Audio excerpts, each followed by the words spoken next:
has come to our family. You remember our venerable house? Opulent and imperial, gazing proudly from its stoic perch above the moor.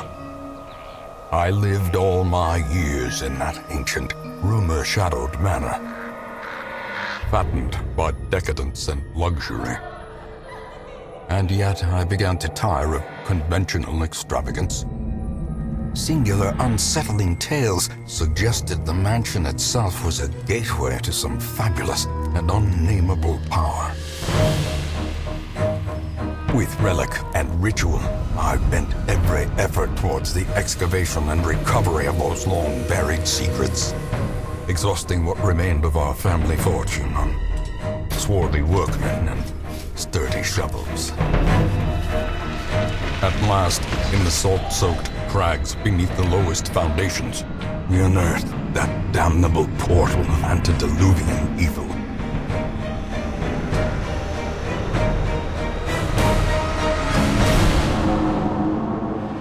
Our every step unsettled the ancient earth. But we were in a realm of death and madness. In the end, I alone fled laughing and wailing through those blackened arcades of antiquity, until consciousness failed me. You remember our venerable house, opulent and imperial. It is a festering abomination. I beg you, return home, claim your birthright, and deliver our family from the ravenous, clutching shadows of the darkest dungeon.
You will arrive along the old road. It winds with a troubling, serpent-like suggestion through the corrupted countryside, leading only, I fear, to ever more tenebrous places. There is a sickness in the ancient, pitted cobbles of the old road, and on its writhing path, you will face viciousness, violence, and perhaps other damnably transcendent terrors.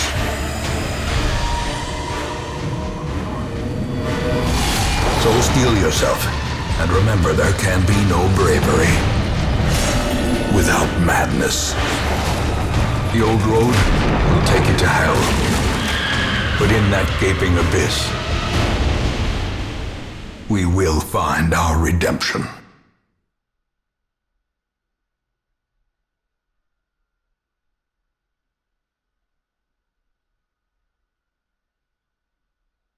Hello everyone, and welcome to The Darkest Dungeon with me, your host Tim.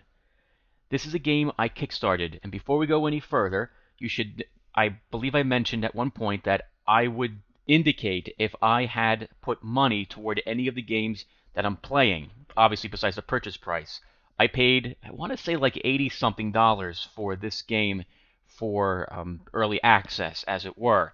And this was when it was on the Kickstarter, probably almost a year ago now. I will be keeping the talking to this to a minimum as well. The game has a lot of theme and a lot of atmosphere. I don't really want to ruin it. That said, the beginning portions of the game I will do some talking in. In particular, I want to explain to you viewers what this game is like, and I'll go over it a tiny bit. I haven't gotten very far into the game. You saw that I've done 2 weeks so far, which is effectively this mission and the next mission. If you're wondering what type of game this is, if you're familiar with the Spirit Engine 2, this game's combat system is like the Spirit Engine 2, only instead of real-time, it is turn-based instead. Everything else is kind of a little bit of a mystery to me. We'll be going through this together, so you'll get to see what it's like. I'm going to explain how the skills work in this game as well, as I was a little confused at the very start, but then it makes perfect sense once I saw what it was trying to tell me. Let's go ahead and pick back up. Oh, and thank you for watching, by the way.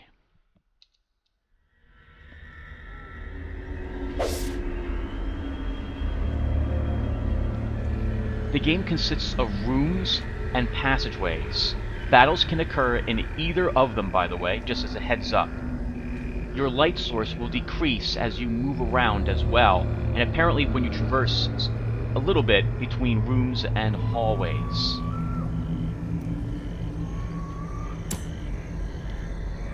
I'm going to go over their skills really quickly so that you understand what's going on, and a little bit of what we see here.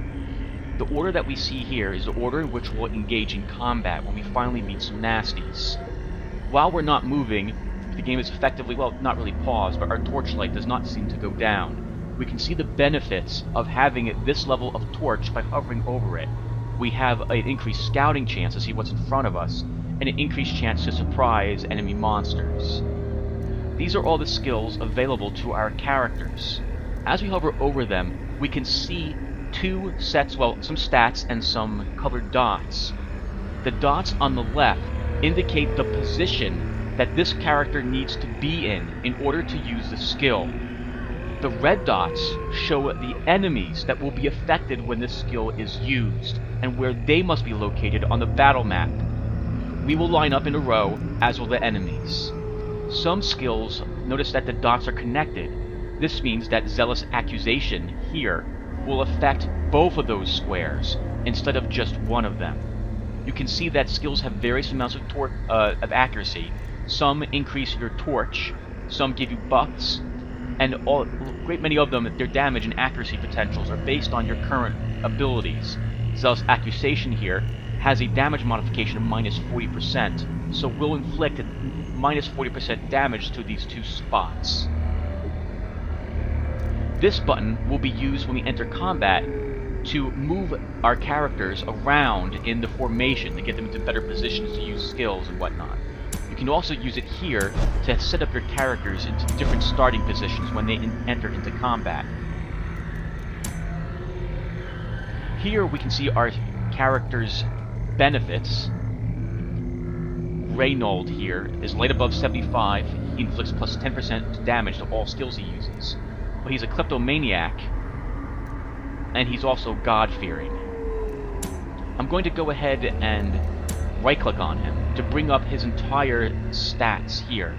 These are the skills he currently knows. These are his camping skills. I do not know quite how these are used yet. I have not gotten that far into the game. You can click on this button to rename him, and we're going to rename this guy because I'm going to do that. For my other characters, I won't rename them, at least not right away. If you would like me to rename them something that you want to see, go ahead and leave me a note in the comments. The first person who responds, I'll rename that character as you like. Characters have hit points, which as far as I can tell, are permanently regenerated once you reach town. And they have a stress meter as well. I do not know what happens when your stress meter reaches 100. I just know that it's probably a very bad thing. Characters, by the way, have different character classes and different skills associated with them. Dismas here is a Seeker Highwayman. This, I believe, is his level, currently level 0. You get experience points, it seems, not for defeating enemies, but for completing quests. And so far, for the first 2 weeks, it's generated 2 experience for me for the both quests that I've managed to win. we can see that this character seems to have these skills available to him. Open Vein, which looks like it's a frontline fight. Take Aim, which is a buff that he can use on himself. Grape Shot, which affects up to 3 enemies and hits them all. And Pistol Shot, which is a ranged attack. We can also see that he kind of prefers to be in the second slot. Second or third slot, since all of his skills seem to be used there. And we can see that he has other skills which are currently locked. Oh, and we can see actually right here that it generally shows you where he wants to be and what he wants to strike. I've never even seen that before. And where this guy also wants to be. We can see resistances to various status effects down here as well. And their equipment is listed here. I have no idea how this gets upgraded yet. Okay, let's get moving.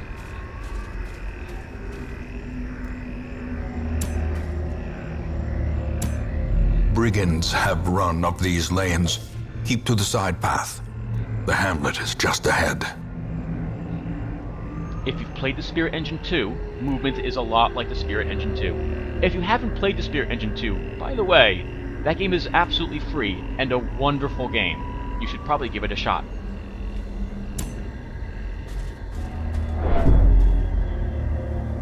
Some characters they gain stress. Actually, all characters have a chance to do so just by moving. What we just saw was that Dismas here got a little more stressed out than he just was. Dispatch this thug in brutal fashion, that all may hear of your arrival.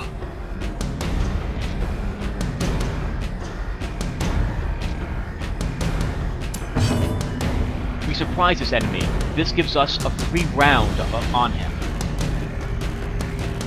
Hovering over him, we can see his speed, his height, his dodge percentage, and his current hit points, as well as his resistances to flat out be not affected by the skills you use.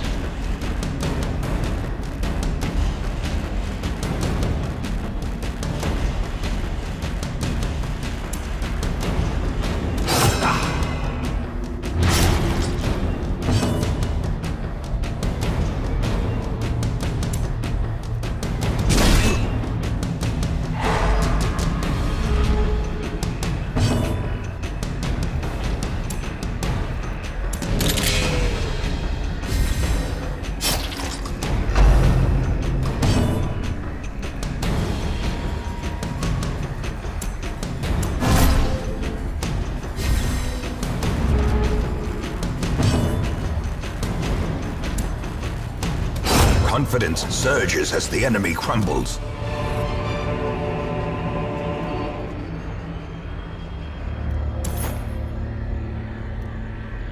Sometimes, when you get the last hit on an enemy, you will restore some stress, as we just saw Dismas do.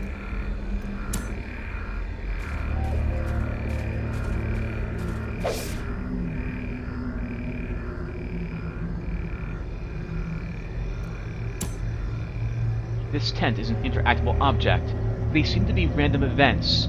You're not guaranteed to get good things in them, even if it looks like you should. Like, for example, a treasure chest could only be a trap. Whoever you have selected in your group will be the person to perform the action. Sometimes you might have an item in your inventory, and you can use it in a way with this object. In this case, we don't have anything we can do with this tent, but we can still check it. Leave nothing unchecked. There is much to be found in forgotten places. What's interesting to me, by the way, is that I've done this mission now about 3 or 4 times to get the hang of the game. I've gotten different things from this each time.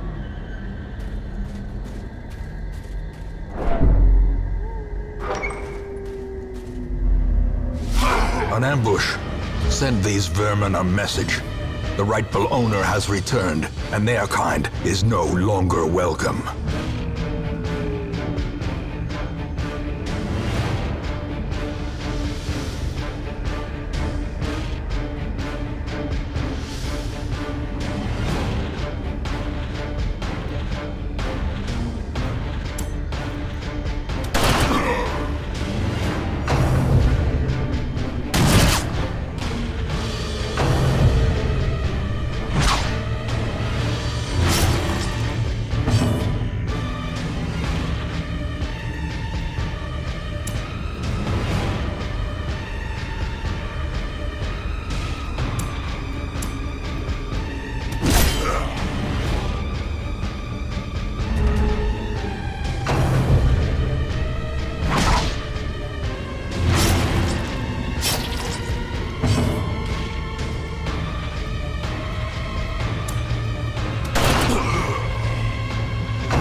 advantage.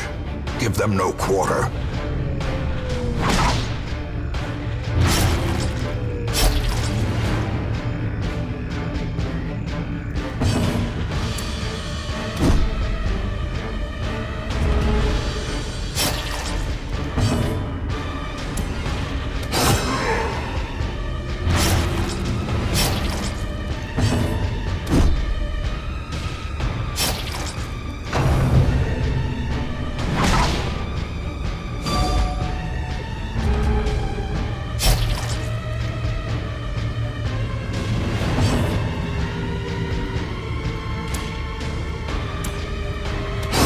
The bigger the beast, the greater the glory.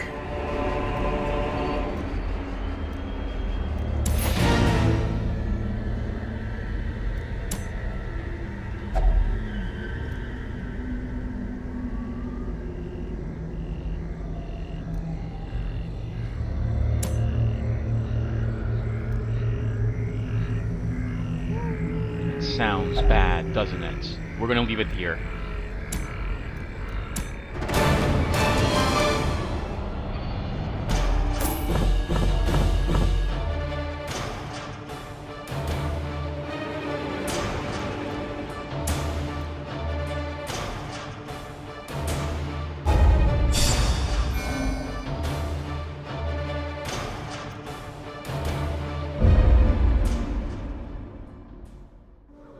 Welcome home, such as it is. This squalid hamlet, these corrupted lands, they are yours now, and you are bound to them. Here, we will gain information about what exactly happened during the week. This reminds me a little bit of a synopsis, similar to My Life as King, I think it was, on the Nintendo Wii, ages ago. We can see that they successfully escorted me to the hamlet, and that Trimus and Dismas are both Highwaymen level 1. We almost lost Dismas right in the first mission, holy crap. These are our current quest goals. We'll be able to take a look at them, or maybe get them done later. It appears that level 6 might be the max level here.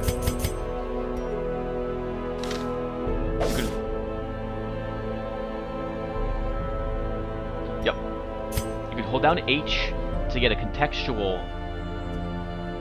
menu of what it is that you can do, and where you can go, and what these things do for you. To my knowledge, my heroes have healed completely back in town, but their stress levels have not healed. As you can see, Trimus is busy panicking. He does not want to go back out there again. Unfortunately, he's not going to have any choice to do that. The red exclamation marks hint as to what the game wants me to go and take a peek at. Most of these structures seem to be locked at the moment. We cannot do anything with them. Down here, we can take a look at what occurred for the week. Any trinkets we have found. I do not yet know what this is. And this brings up our menu. There is no saving here, or loading for that matter. All saving is done automatically for you. This is a roguelike. That said, it's probably saved somewhere on your system if you want to make a backup. Let's take a look and see what these do. Most will end up here, covered in the poisoned earth, awaiting merciful oblivion.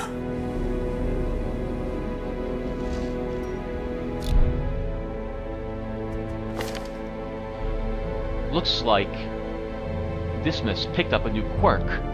During the adventures, you have a chance to pick up quirks. Some are good, some are bad.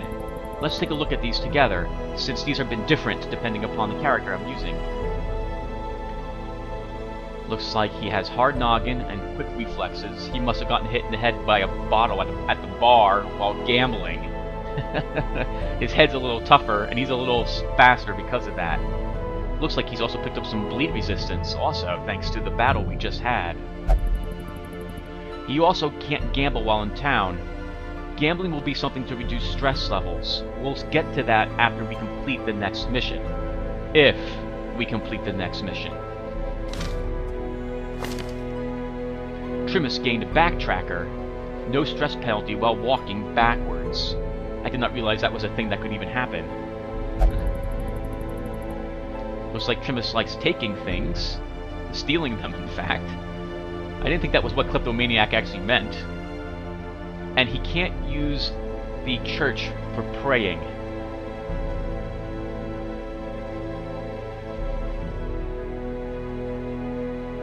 Or maybe that actually... So, I haven't had to use this yet. Maybe this means that when it comes to stress relief, he will only pray, as opposed to doing anything else.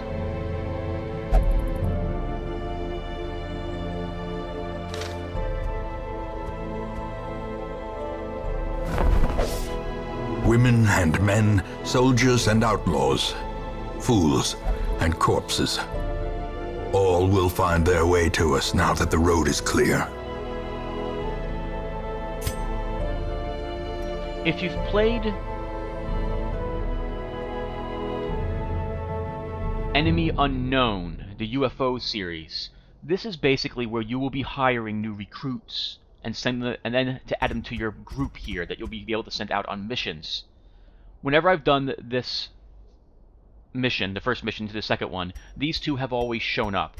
We will gain a Seeker, a Vestial, and a Plague Doctor with us. Looks like we're going to gain Racent. Oh, she's not very good at resisting stress. Automatanophobia. But she is perfectly fine. Monster type human. Oh, okay, so she's afraid of humans. Unless the light's above 75, in which case she just counters itself. While in a wheeled dungeon, she gains plus 15% damage. She has some healing abilities, it looks like. Illumination and Hand of Light. Wow, interesting. So she doesn't have Mace Batch at all. The recruits you earn, by the way, also have different abilities. This group is going to be different than the group I had earlier in my other save file. We don't really have any choice. We have to take her. Not that I wouldn't take her. A sister of battle, pious and unrelenting. And a Plague Doctor. Let's see what she is like.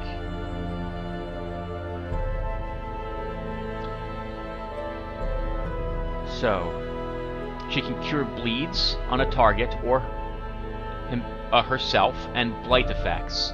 This is awesome. This will cure status effects. Bleeds them for slight amounts of damage and does damage. Stuns the two people in the back rank but inflicts almost no damage to them. Or can put plague on them, the back ranks. Fairfax here, or whatever we decide to name her, looks like she gains a great advantage. She'll be going first most of the time. But she doesn't crit very often, and she's very nervous about that. I guess that makes sense, doesn't it? She's basically super paranoid, which helps her be on guard all the time, if it doesn't make her less stressful. What better laboratory than the blood-soaked battlefield? And I guess over here, we see that Trimus steals things, and he feels really bad about that habit. And Racent here just doesn't like people. Now, we can upgrade the stagecoach, and in fact, we're going to need to do this. I believe as each week passes, this will allow us to hire new heroes to make up for the ones that we may lose. This one increases the number of heroes we can have on our team roster. In between missions, heroes are going to need to rest in order to recover their stress in some way. That said, these consume different types of resources. The gold we use is to procure, how should I say, provisions, torches, shovels, elixirs that heal us from blights, food so we don't get hungry while on a quest. These items, however, we can pick up as we venture forth as well. Crests, as you can see, deeds, portraits, and busts are all used to upgrade town buildings. You'll need to be careful with what you want to upgrade. I doubt you'll have enough to upgrade everything you want.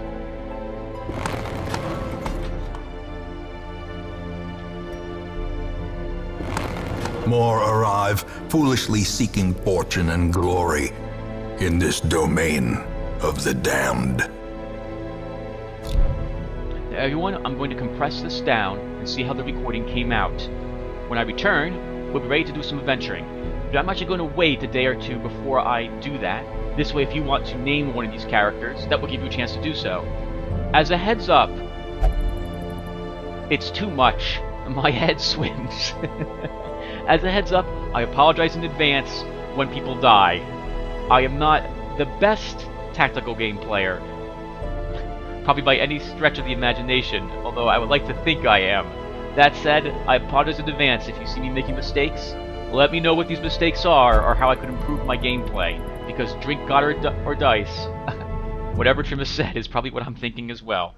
Thank you everyone, I will see you all soon.